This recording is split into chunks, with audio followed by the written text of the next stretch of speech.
kembali lagi bersama gua Rocky di Suara Juventini. Kali ini gua yang akan menemani kalian untuk mengisi materi kali ini. Tapi di sini gua nggak sendiri nih, ada dua narasumber yang sangat profesional nih. Ya, profesional gitu. Tapi di sini gua kenalin dulu nih yang sudah kawakan dan sudah tidak asing lagi. Siapa itu yang pakai baju putih? Halo, gue Jackie dari Jakarta Timur. Oke, Bang Vino Jeki. Alavide, Forza Wih. Juve. Masih semangat? Masih semangat? Semangat terus dong. Semangat terus lah. Oke, yang satu lagi yang memakai jersey Juve, siapakah di sana? Salam kenal semuanya. Saya Didi dari Bogor. Oke, Mas Didi, gimana Vino kabarnya? Alavide. Baik. Vino Alavine. Oke, untuk kali ini gua akan membahas match day ke-7 Juve di minggu lalu. Kita bisa ketahui hasilnya cukup mengecewakan bagi para Juventini. Gimana nih, masih semangat nggak nih kayak gitu kan? Semangat Pak Guru. Ya. Jantungnya belum pada copot kan ya? Bisul doang nih, bisul. Seperti kita ketahui, Juventus kalah 1-0 oleh Monza, di mana gol terjadi pada di babak kedua dan terjadi drama di mana Di Maria mendapatkan kartu merah. Gimana nih perasaan dari Bang Jack ini? Gue tanya dulu nih. Oke, perasaannya ya, pastinya pertama adalah nggak nyaman. Ya asli, gue nggak nyaman terhadap hasil seperti ini. Kenapa nggak nyaman? Kalau cuma sekedar kalah ya Juventus, ya selama nonton Juventus nggak pernah nonton Juventus nggak kalah, pasti pernah kalah. Cuman ini nggak kalahnya kan beda. Nggak kalahnya ini habis nggak kalah dari UCL, terus juga masih belum menang dari lawan Fiorentina. Jadi eh, rangkaiannya ya gitu yang bikin nggak nyaman. Sebenarnya kalau misalkan lawan Monza kalah, terus kemarin sebelumnya menang-menang, yang nggak jadi soal lah. Memang lagi ada timingnya kalah gitu. Cuman ini timingnya juga belum pas, bukan nggak pas ya. Ya maksudnya ya kadang-kadang dalam satu liga, dalam perjalanan 38 match liga ya nggak mungkin kadang-kadang unbeaten tuh yang Iya. kayak zaman Conte itu fenomena itu ya nggak Susah bisa lah lagi ya. setiap musim. Iya, pasti ada kalanya lah dalam setiap liga. Cuman ya tadi gue bilang ini situasinya yang bikin nggak nyaman. Dari sebelumnya kalah, terus kalah lagi. Jadi ya kebayang lah bagaimana dropnya mental dan perasaan dari pemain, dari pelatih, belum lagi fansnya yang semakin hari semakin rewel. Semakin rewel melihat keadaan seperti ini. Jadi ini bikin nggak nyaman sih kekalahan ini. Terlebih-lebih lagi kalahnya juga sama juru kunci. Ini kan lebih lebih bikin aduh posisinya nggak enak gitu sih. Oke, kalau gitu. Mudah-mudahan tetap semangat ya, karena perjalanan ke Roma masih panjang ini, ya kan? Masih ya, sampai 38 match. Yo, Kalau Mas Didi, bagaimana nih perasaannya nih? Sedih banget kah? Sampai Wah, terseduh-seduh kah? Kayak gitu. sampai dibela-belain nggak nonton timnas demi Juve coba. Oh, jadi lebih milih Juve ya? Nah iyalah, Oke, oke, karena mantap. udah optimis lah lawan juru kunci kan.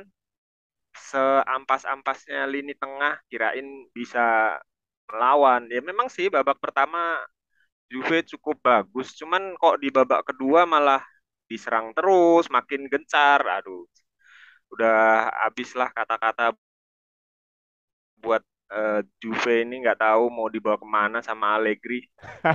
Seperti lagunya Armada dong, dibawa Nah, kemana? mau dibawa kemana? Oke, bisa kita lihat untuk materi selanjutnya. Posisi klasmen nih, Juventus melorot di posisi ke-8. Kita bisa lihat Napoli sebenarnya ini kan gua update setelah Juventus main. Napoli seharusnya posisi 1, kedua Atalanta, ketiga Udinese. Gimana nih melihat peta kekuatan di Serie A hingga ke Giornata ke-7 nih? Gimana Mas Didi nih? kalau sekarang lihat klasemen sih yang paling mengejutkan sih sebenarnya Udinese ya. Memang sih Udinese. dia kuda hitam, tapi nggak nyangka juga bisa runner up ya. Memang Giornata baru 7 ya. Iya, betul. Posisi Juve dengan 2 kali menang, 4 kali imbang, sekali kalah ya. Ya, Itu kan nggak jelek-jelek amat Hmm. sebenarnya. Cuman beruntunnya ini loh, lost streak-nya ini yang bikin fans itu mulai kehilangan kepercayaan lah sama Allegri lah. Oke, kalau gimana nih kalau Bang Jack ini? Apakah bisa menyodok ke posisi UCL nih?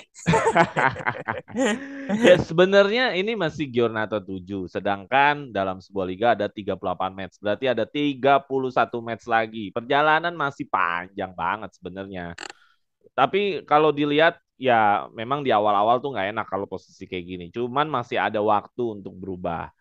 Dan ya tadi yang gue bilang di awal adalah rangkaian proses yang Didi juga tadi bilang kalah seri kalah itu yang bikin ini jadi situasinya makin nggak nyaman gitu sebenarnya. Karena ya siapa yang nyaman abis kalah kalah lagi gitu.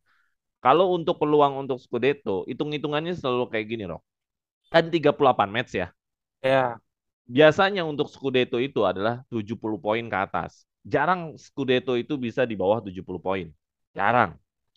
Karena kalau di bawah 70 poin, berarti kan hitung-hitungannya lu menang cuma 20 match atau di bawah 20 match. Bener nggak? betul. Kan setiap match hitung-hitungannya 3 poin. Bener nggak? Iya, iya. Ya, betul, betul. Paling nggak kalau lu mau 70 poin, lu harus menang 25 kali kalau mau Scudetto. Ini matematikanya pasti begitu. Lu harus 25 kali menang, ya sisanya gebiar poin dah. Berarti habis ini harus digeber ya.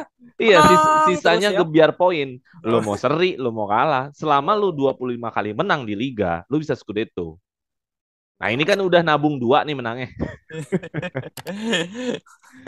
Minimal lu harus 23 kali menang lagi Juventus untuk Scudetto. Sisanya mau seri-seri itu biasanya nembus di 80 poin udah mulai Scudetto tuh. Oke, kalau gitu. Gitu. Jadi, Jadi masih ada ya apa maksudnya target match 23 pertandingan yang harus dimenangkan. Itu. ya tetap optimis lah ya kayak gitu Iya. walaupun Dari tiga rada-rada sulit dari ya. 31 lu harus ada 23 match yang harus dimenangkan. Ya masih lumayan banget sih gitu. Oke, kalau gitu. Semoga di next match-nya Juventus bisa meraih yang terbaik ya. Jangan sampai kita kehabisan bensin lagi nih kayak tim-tim lain. Iya iya iya. Oke, untuk selanjutnya gue lebih spesifik ini line up. Bisa gue tampilkan line up Juventus kemarin melawan Monza, di Hmm. mana Juventus memasang tetap 4-3-3 walaupun Allegri tidak hadir di dalam match tersebut. Landucci yang memimpin pada match ini mungkin berdasarkan instruksi dari Allegri nih tetap memakai formasi seperti ini nih. Kalau menurut Bang Jeki gimana nih? Kemarin kalau gue lihat sih kemarin Paredes tuh di bawah underperform ya. Jadi banyak-banyak passing dia lepas kayak gitu. Terus apalagi di babak pertama ada kejadian di mana Di Maria mungkin emosi dia menyikut langsung kartu merah. Di situ merubah tuh jalannya pertandingan. Gimana nih Bang Jekin? Ya, setuju. Bahwa situasi nggak normal. Kenapa? 10 lawan 11. Itu nggak normal. Itu nggak head to head namanya. Yang pasti yang unggul yang harusnya bisa menguasai bola. Tapi balik lagi ke Di Maria ya. Ini sangat disayangkan banget sih Di Maria kepancing. Di Maria harus sadar bahwa ini adalah Serie A. Serie A ini banyak back pemain tengah yang kurang ajar, yang diving, yang ngeselin. Jadi dia harus mengerti ini bukan Liga Prancis, ini bukan Liga Spanyol. Di sini Banyak aktor-aktor ya, ya yang gampang di sini Liga Italia ya benar-benar pemain-pemain itu udah di apa dikondisikan sama tim-timnya masing-masing mencari poin tuh harga mati maupun caranya curangnya kayak gimana ya. Terkadang bisa begitu. Jadi sekarang hari ini Di Maria kena sengatannya Serie A nih. Ini sebaratnya Ya, kena ospeknya Serie A nih. Eh, Backnya juga ngeselin, mungkin memancing-mancing dari pemain Monza, kepancing lah emosinya. Akhirnya itu antara jarak wasit sekedar Di Maria juga kayaknya nggak terlalu jauh ya waktu kalau kalau iya. nggak salah nggak terlalu jauh. Jadi itu jadi momentum Di Maria akhirnya kena kartu merah. Itu yang disayangkan bahwa Di Maria nggak bisa menahan emosinya. Padahal itu bukan sebuah tackle, bukan sebuah eh, bentrokan yang sifatnya perlu banget harus kartu merah gitu. Maksudnya lu kalau habis di tackle keras segala macem terus lu marah-marah kayaknya masih punya alasan gitu ya. Iya. Ini kan kayaknya yang ngawal si Di Maria ini kan iseng gitu loh. Maksudnya ngepres terus. Ya itulah akhirnya ada tekanan, ya akhirnya Di Maria kepancing. Ini sangat disayangkan sih sebenarnya. Akhirnya merubah ya pola permainan, merubah mentalitas permainan. Akhirnya line up yang ada akhirnya juga nggak seimbang. Dan sehingga pemain-pemain di sini ketika di dalam posisi kartu merah sudah rasanya seperti kayak ketinggalan. Kan posisinya sebenarnya nggak ketinggalan kan pas kartu Iya. merah. Tapi Iya benar. mentalnya tuh udah seperti kayak lagi ketinggalan. Artinya apa? Udah nggak terlalu percaya diri untuk memegang bola, udah kontrol bola juga lepas, dan ini yang bikin situasinya berubah. Akhirnya line up ini menjadi tidak terlalu banyak berarti, Rock, ketika kalah jumlah di lapangan. Mungkin kalau Juventus dalam posisi yang sudah tune in lagi ya timnya ya, misalkan di 5 tahun yang lalu atau 6 tahun yang lalu, kondisi seperti ini mungkin bisa diatasi. Cuman kan masalahnya ini kondisi yang kemarin habis kalah, sekarang harus naikin moral, harus menang, kena lagi kartu merah. Jadi kayaknya musibah nggak selesai-selesai gitu loh. Gitu. Sabar, ini ujian. Iya, sebelumnya VAR, sekarang kartu merah. Jadi kayak nggak selesai-selesai gitu loh. Ya, mungkin itu aja sih dari gue. Jadi yang gue sayangkan Oke. line up ini menjadi tidak berfungsi dengan maksimal ketika ada yang kartu merah gitu. Kalau dari Mas Didi gimana nih pandangannya nih kemarin jalannya pertandingan match kemarin nih dengan formasi seperti ini nih? Iya, kalau ngelihat di sini sih sebenarnya inisiatif Juve ya untuk menyerang sejak menit pertama lah istilahnya ya, karena udah formasi ujung tombaknya udah lumayan lah agresifnya. Cuman kembali lagi yang dibilang sama Bang Jeki tadi, kondisinya itu berubah sejak kartu merahnya Di Maria. Padahal kalau ngelihat adegan lambatnya replaynya Ya, dari ya. kasusnya Di Maria itu kan backnya ini Ramosnya Monza gue bilang nih. Mancing-mancing ya. Mancing-mancing. Jadi kakinya kan masuk dulu tuh ke pahanya Di Maria kan. Kena Ya, dulu. ya, Nah, ya, ya. akhirnya Di Marianya refleks mungkin. Ya, dia sudah minta maaf juga memang di Instagramnya. Tapi ya 3 pertandingan ke depan angel, tanpa angel ya angel kita mainnya. Iya kan? Iya, iya, Iya, iya, Apalagi iya. di tengah-tengahnya ada lawan Merda lagi. iya, iya, iya. Habis international break kita lawan Merda tanpa angel, ya udah kita Wes berharap angel. win. Nah, terus lagi kalau ngelihat formasi ini sebenarnya tumpuan kreator serangannya di Paredes kan. Ya, Cuman dari statistik Paredes sendiri nggak terlalu menggembirakan ya catatannya ya, karena dia masih justru nggak keluar magis-magisnya selama di PSG gitu kan, nggak bisa ngasih terupas, nggak bisa ngatur serangan, justru lebih banyak kepancing dia untuk bertahan gitu kalau gue lihat ya, mungkin iya, itu sih. iya.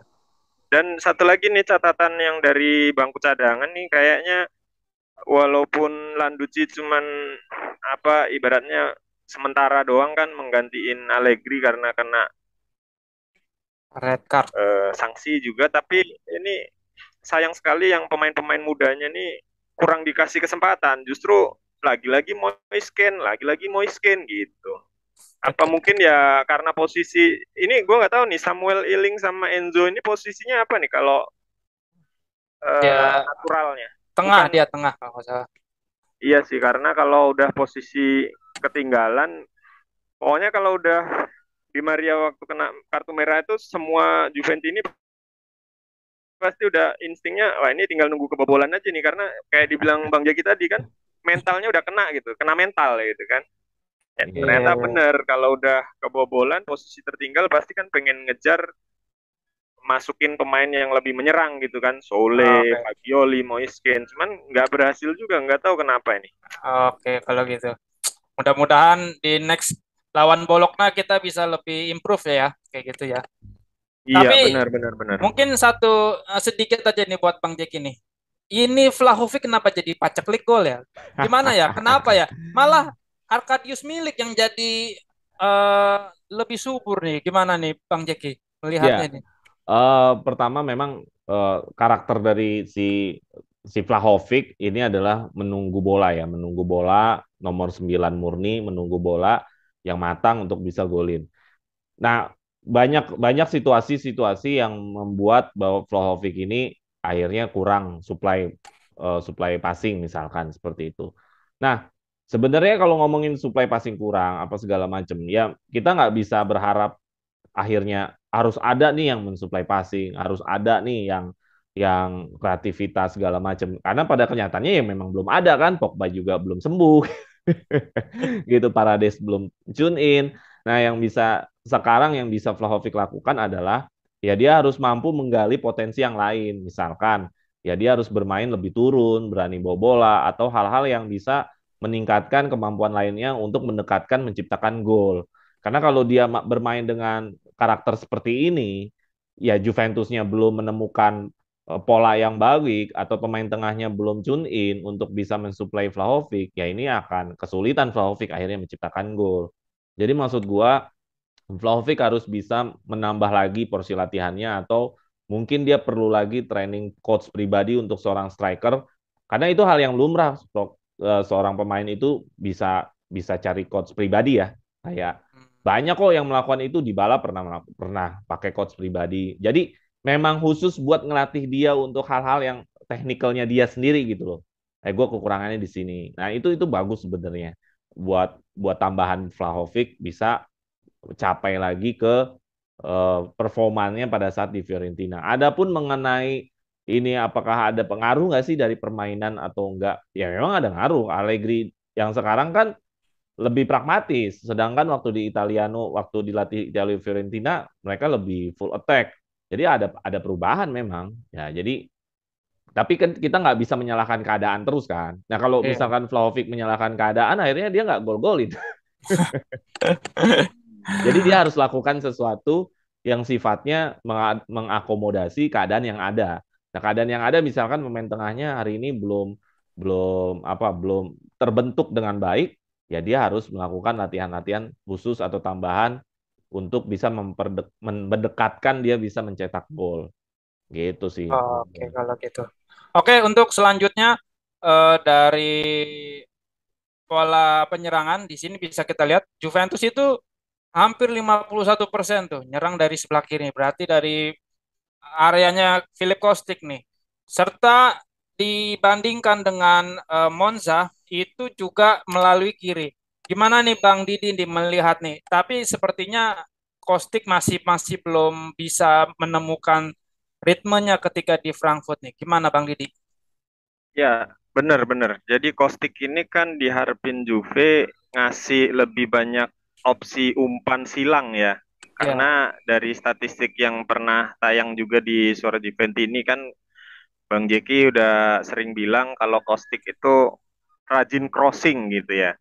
Cuman nggak tahu nih kenapa semenjak pindah ke Juve dia juga jadi ya memang masih sering crossing juga, cuman nggak ada yang nyambut gitu di tengah. Kalau yang seringnya yang dari gua amatin ya, mungkin karena dia sendiri masih belum terlalu pede dengan teman-temannya sendiri, bahkan mungkin dengan kemampuannya dia gitu. Ada faktor non teknis kalau gua bilang ya, karena sebenarnya dia belum keluar 100% kemampuannya sejak pindah ke Juve. Gitu aja Oh, sih. mungkin yang di klub lamanya mungkin kan dia lebih sporadis ya. Mungkin di sini masih malu-malu kali ya. Waduh, Nah, maju iya, enggak kayak gitu ya. Mungkin kayak gitu ya. iya, masih keberatan jersey kali ya. Kalau Bang Jeki gimana nih melihat dari pola serangan dari Juventus untuk partai kemarin nih? Ya, akhirnya secara realita bahwa yang ada di posisi kanan itu memang kosong karena kan ditinggalkan di Maria, Iya. ya kan? Jadi nggak ada pemain yang bisa diharapkan kontribusinya secara maksimal karena memang di Maria kan merah. Jadi Iya. mau nggak mau serangan akhirnya dari arah kiri. Nah, Kostik pun waktu melawan Monza, gue nggak ngerasa dia lebih lebih main maksimal di sini. Jadi mungkin karena tekanan pertandingan ya, karena harus bermain 10 orang, terus juga nggak stabil kan akhirnya. Tim kan kalau main-main 10 orang kalau nggak kompak-kompak banget nggak stabil karena pasti ada ruang yang kosong dan menuntut fisik lebih terkuras, bener nggak? Ya Iya. 10 lawan 11 fisik pasti lebih terkuras, bener nggak? Bener, bener, Nah, bener. jadi mau nggak mau ya Kostik di sini akhirnya ikut terbawa kondisi tim. Nah, ini yang penting banget sih dalam sebuah tim tuh harus ada yang jadi hero-nya, harus ada yang jadi pembedanya. Kalau bareng-bareng semua turun mentalnya, ya emang repot akhirnya. Gitu loh. Ya ini memang harusnya dalam satu tim itu ada yang tetap semangat walaupun dalam kondisi tim dan itu bisa memberikan pengaruh gitu sama tim yang lain. Sama Kayak itu ya, kayak mobil Itali yang kemarin keluar dari pesantren, Muhammad Ferrari. iya iya iya iya iya. Jadi Oh, iya ya. ya kayak ini yang di ini timnas ya, timnas ya. Iya, bener. Ah, iya jadi memang harus ada pembeda dalam Tapi sebuah tim. kelihat kalau timnas Ferdinand sih kayaknya. Nah, itu yang di Juve nggak ada tuh. Nah, Sampai sekarang. harus ada yang punya peran jagoan, peran peran peran seperti itu gitu loh untuk ya peran itu kan nggak harus striker juga, bisa Kit- siapapun peran itu kan. Kita pasti ngarepinnya di Maria.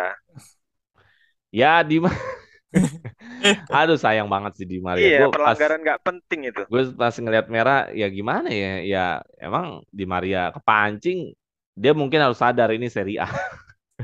Ya, Ok- iya. Oke, di sini bisa lihat kita sentuhannya pun kita pun kalah.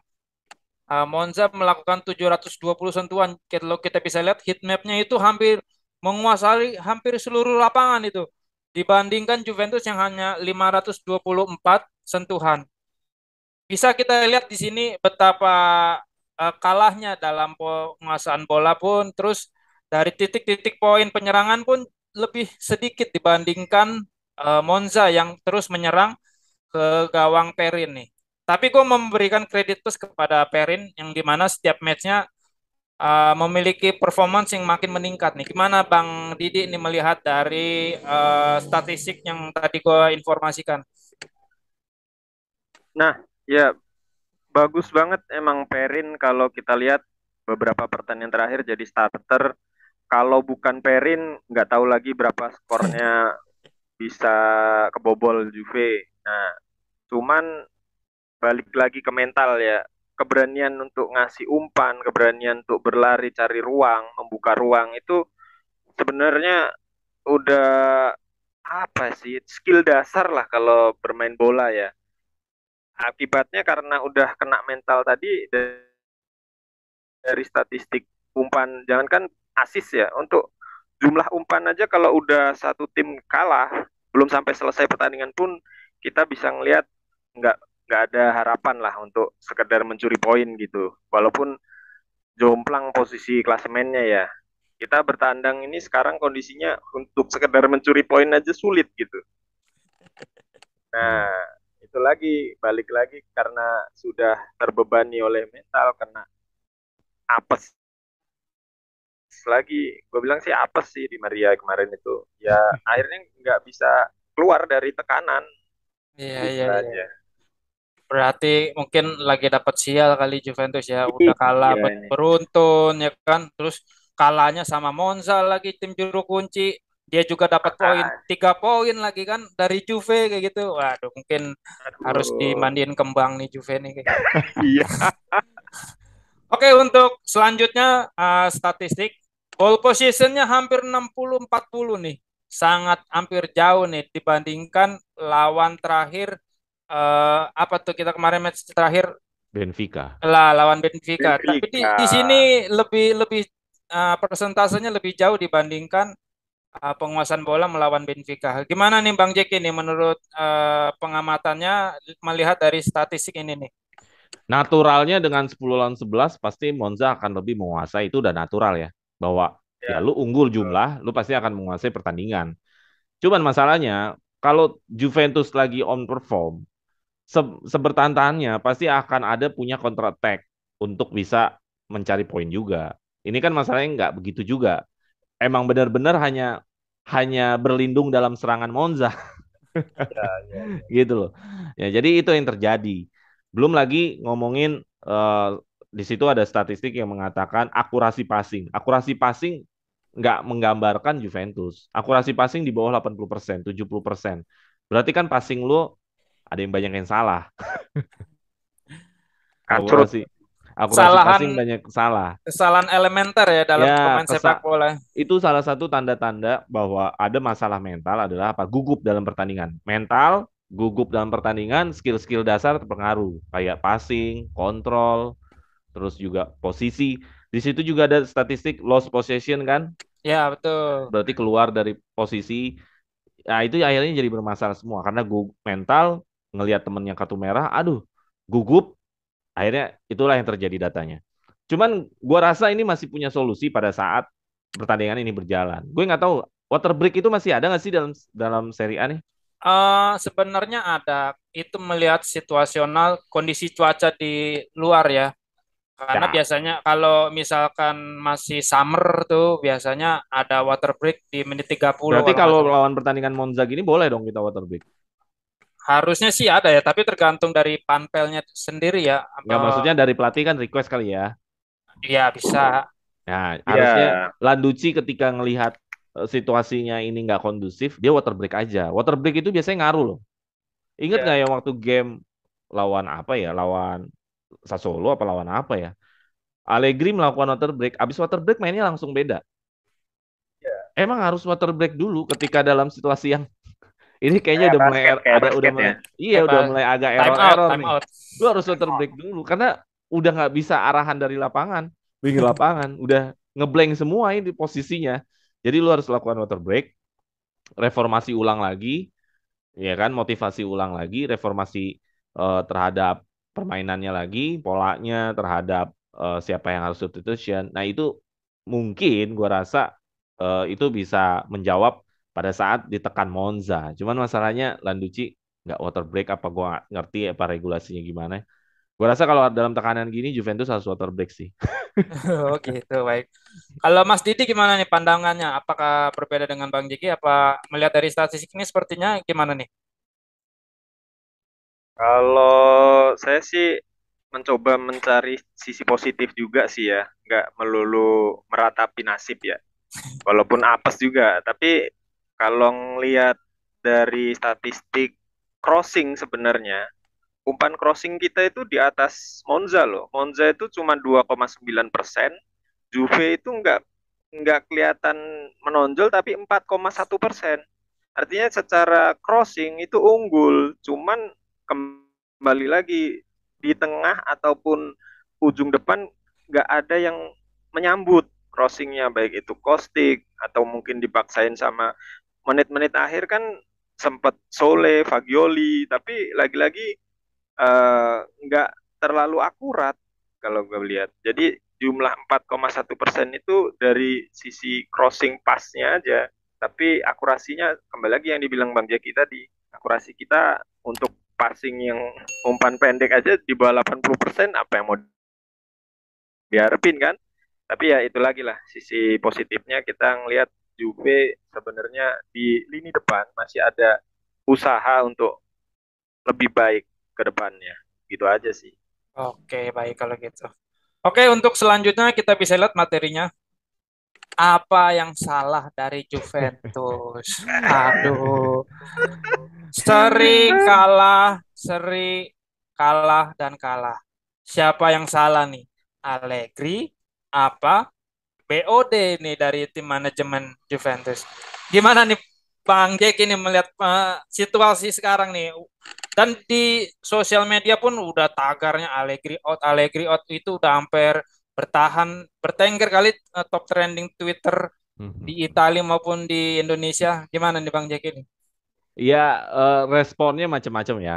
Umumnya kalau fans Allegri out, ini salah Allegri. Cuman gue sih melihatnya ya semua ini harus ikut bertanggung jawab lah. Jangan cuma Allegri aja. Kalau memang Juventus nggak mau mecat Allegri, ya semua harus ikut tanggung jawab. Gue setuju sama kemarin ada berita bahwa eh, tim fisik Juventus, tim medis Juventus harus dievaluasi. Terus pemain-pemain juga harus dievaluasi. Jadi semua ikut bertanggung jawab. Takutnya kalau misalkan hanya mentok-mentok di Allegri, padahal permasalahannya juga banyak sebenarnya nggak cuma Allegri doang. Ya benar, benar. Khawatirnya adalah mengganti Allegri ya cuma hanya kepuasan sesaat doang, taunya memang hasilnya nggak berubah. Memang sebenarnya banyak. Mungkin BOD juga nggak harmonis, antara hubungan antara Nedved dan Agnelli juga nggak harmonis. Mungkin mungkin hal-hal seperti itu banyak di internal Juventus yang kita nggak tahu sebenarnya, benar nggak? Ya, betul. Jadi memang kalau mau bangkit ya semua harus kompak sih. Kita nggak bisa satu doang. Cuman memang kalau harus yang disalahkan kebanyakan fans menyalahkan Allegri. Gitu.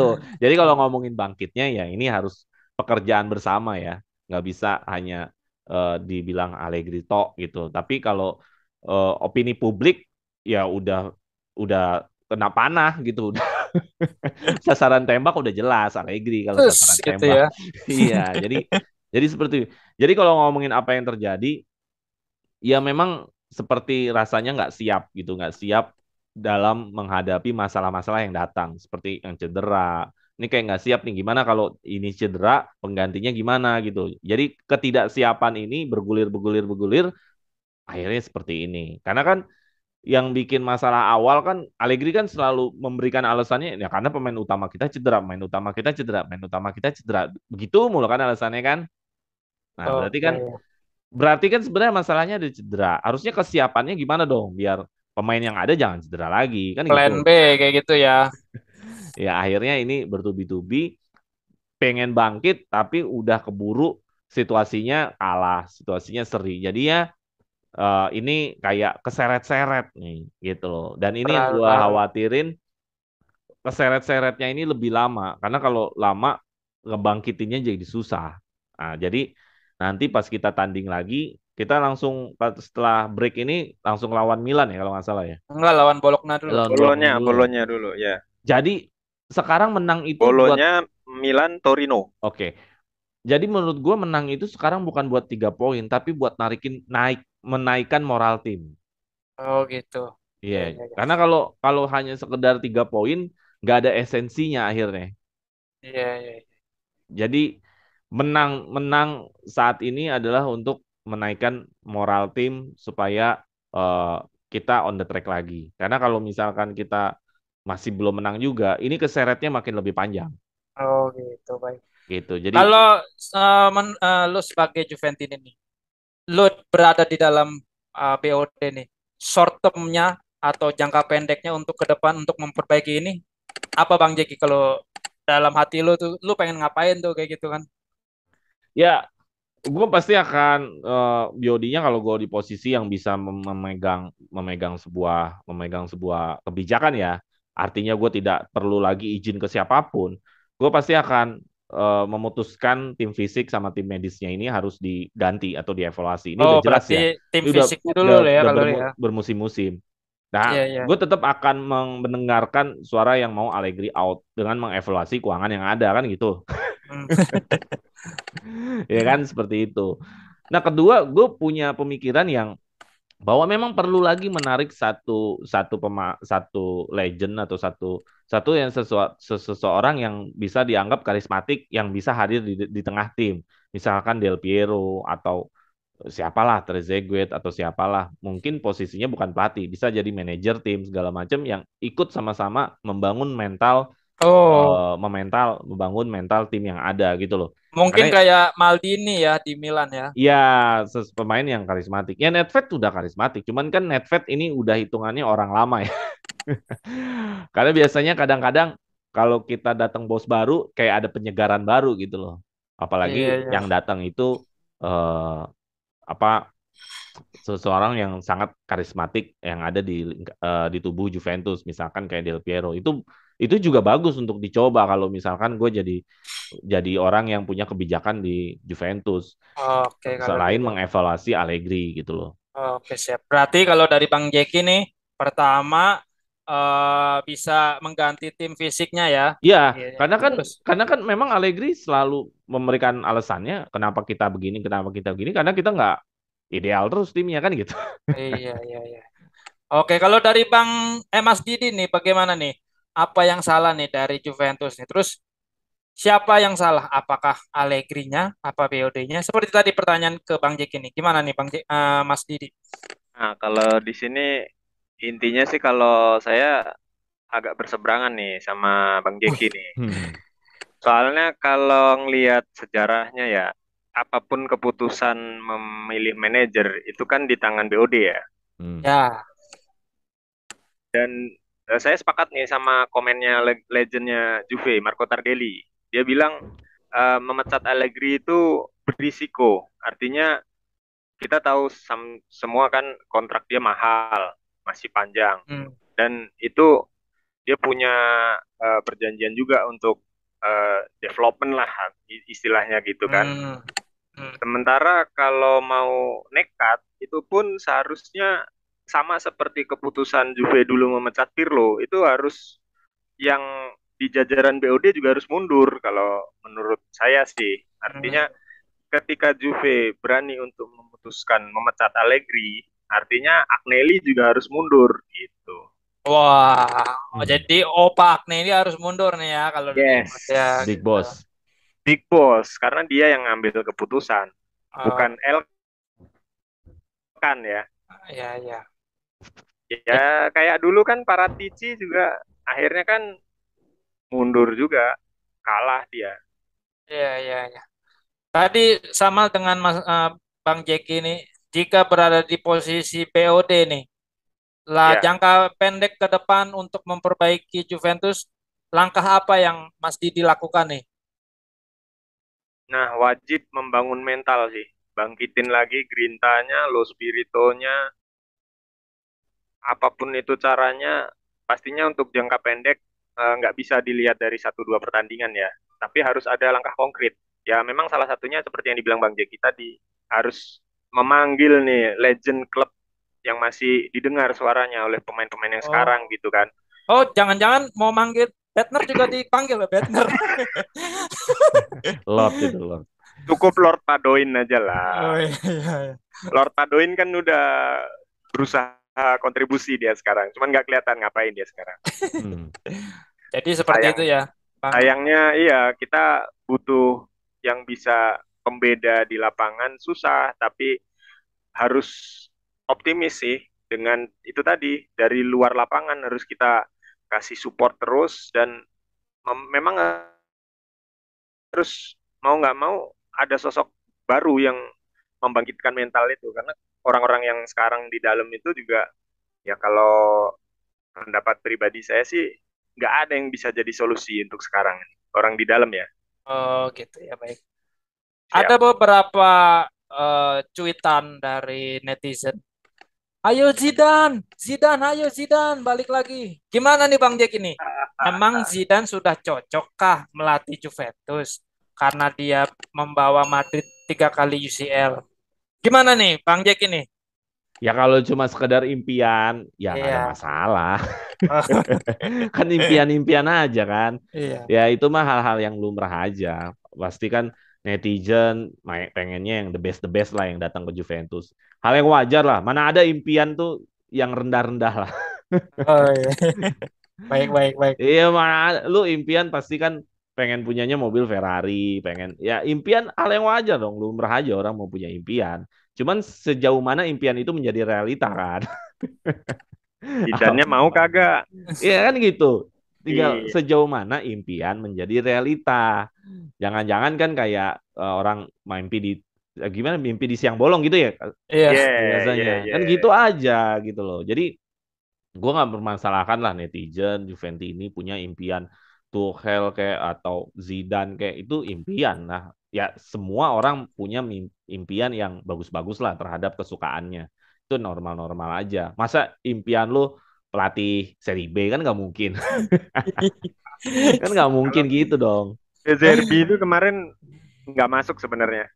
Ya itu Zerbi kan karena Zerbi itu bukan impian realita gitu kan. Ya.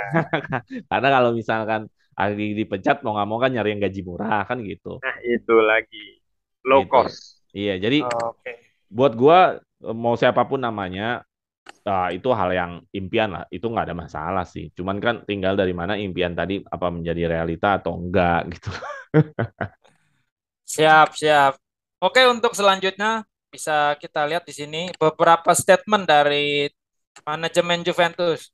Yang pertama di sini, no intention on the part of Max Allegri untuk to resign. Jadi nggak ada alasan Allegri untuk mengundurkan diri nih. Karena menurut mereka itu hal yang buruk jika memecat Allegri saat ini. Yang kedua, Arifa Bene mengantisipasi nih, kalaupun emang dipecat, akan mengambil pelatih yang gajinya kecil, alias nggak mahal-mahal untuk dibayar dan memiliki figur yang dihormati oleh pihak Juventini, seperti mungkin Paulo Montero yang melatih Juventus Primavera. Lalu yang ketiga adalah Andriani atau kepala dari performance-nya Juventus merasa sangat bertanggung jawab nih atas kekalahan yang dialami oleh Juventus 5 kali berturut-turut. Gimana nih menurut Bang Jack ini alasannya? Apakah dia ini cuma alibi aja nih untuk menenangkan para hati Juventini nih? Ya kalau menenangkan hati Juventini umumnya, ini kita ngomongin umumnya ya. Umumnya kan pasti Juventini pengennya Allegri out. Umumnya. Iya. Kalau menenangkan justru harusnya Allegri out. Nah, tapi dengan pernyataan seperti ini yang Juventus sekarang hitung-hitungannya makin ketat bahwa nggak bisa lagi bahwa nggak tanpa memperhitungkan sesuatu karena Juventus masih rugi. Kita kan bukan klub yang ya memang klub ini kaya juga gitu, cuman nggak seroyal kayak klub-klub PSG, Madrid, Madrid apalagi ya. Chelsea. Iya memang kaya, cuman nggak seroyal mereka. Jadi semua penuh pertimbangan, penuh perhitungan. Nah, kalau yang lain kan kalau ini terjadi di City mungkin udah dipecat mungkin atau apa karena nggak memperhatikan masalah keuangan lagi kan gitu. Iya, iya, iya, iya. Cuman kan Itu ini kalau deal. Hah? kalau mau misalnya ngarepin Allegri dipecat juga kan kita berharapnya Allegri segera melatih klub lain supaya kita nggak terus-menerus bayar gajinya dia kan.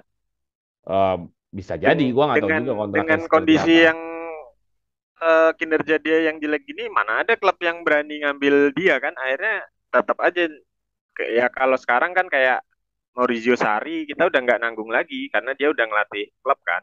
Hmm. Nah itu yang harus dipikir juga. Memang benar sih kata Arif Abene ini. Nah, jadi memang pertimbangannya adalah finansial kan. Pertimbangannya adalah finansial. Jadi ini sangat sangat banget pun fundamental, sangat banget basic dalam sebuah klub. Ya kalau nggak ada uang mau gimana nanti buat gaji, buat apa kan gitu.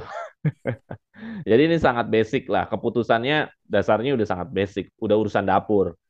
Nah, kalaupun misalkan harus diganti dengan pelatih caretaker gitu seperti Paulo Montero, segala sesuatunya pasti dicoba segala sesuatu. Gini loh, Juve udah pernah dipelatih yang nggak pernah melatih. Oh iya, Pirlo. Gitu loh.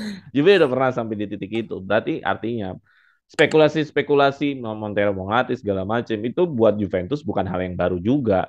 Istilahnya kalau Juventus mau ngomong, gua aja pernah kok pelatih utama itu orang yang nggak pernah ngelatih. Baru lulus lagi ya. Iya. Jadi ini bukan hal Baru yang dapat lisensi ya. iya itu ya masalah lisensi kalau misalkan dia udah ngelatih dulu masih penting. Ini juga belum pernah ngelatih sama sekali kan gitu. Jadi Juve pernah sampai di titik itu. Jadi kalau misalkan harus dilatih Montero pun itu bukan hal yang baru buat Juventus. Juventus sangat sangat berani untuk berspekulasi ya untuk hal-hal yang kayak gini. Cuman masalahnya siap nggak fans dengan eh, dinamika yang kayak gini gitu loh. Siap nggak? Gitu aja kan permasalahannya. Kalau Juventusnya udah pasti siap. Ya, Tinggal ya. fansnya siap nggak dengan dinamika yang ada. Terus kalau misalkan harus ada yang bertanggung jawab, ya pasti ada yang harus bertanggung jawab. Karena kan segala sesuatu kesalahan kan nggak mungkin tiba-tiba begitu aja.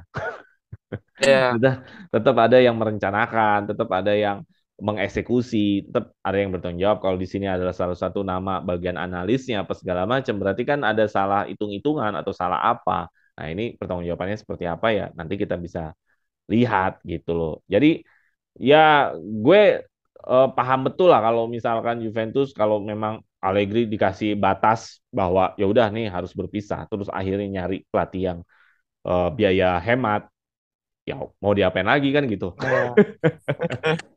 Mau diapain lagi gitu loh. Karena ngerinya kalau makin sulit keuangan Juventus itu lebih sulit lagi untuk menghadirkan pemain-pemain yang punya kapasitas rock. Itu yang gue ngerin juga.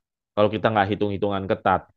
ya sekarang Juventus bisa mampu lah datengin Paredes, Pogba. Ya itu kan karena gajinya juga Juventus mampu gitu kan. Takutnya kalau misalnya Juventus keuangannya juga nggak bagus, efeknya apa? Efeknya kita susah datengin pemain yang bagus karena duitnya nggak ada buat gaji.